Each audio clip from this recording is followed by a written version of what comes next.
Menu potluck yang paling senang yang kita boleh buat dalam satu bekas je menggunakan Ninja Crispy. Yang pasti produk ni sangat bagus. So kita akan gunakan bowl yang besar ni untuk kita air fryer kan ayam. Untuk perapan, korang just guna dalam bekas yang sama je ikut bahan-bahan yang aku dah terterakan dekat sini. Lepas tu korang boleh air fryer kan macam biasa. Actually dia ada beberapa function yang korang boleh try.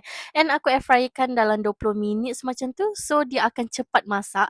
And kita terbalikkan sikit macam ni. And kita air fryer lagi dalam 3 minit macam tu. Nampaknya ayam pun dah masak dengan cantik dan elok. Kita gunakan penutup yang disediakan untuk simpan sekejap. Untuk roti ni senang je korang potongkan dia punya kulit kiri dan kanan. Lepas tu korang potong kecil-kecil macam ni. And kita gunakan glass container yang kecil ni untuk air fryerkan dia. So, korang just gunakan melted butter, tambah parsley sikit, gaul-gaul. Lepas tu korang boleh air fryerkan. So, korang boleh nampak tak? Dia akan masak dengan elok. Korang terbalik-terbalikkan macam ni untuk bagi dia masak keseluruhan. And korang boleh tengok hasilnya. Dengan adanya Ninja Crispy ni, korang tak payah banyak-banyak bekas. Korang sediakan bekas yang besar tadi. Lepas tu ikut sayur pilihan korang. Campak-campak macam biasa macam ni.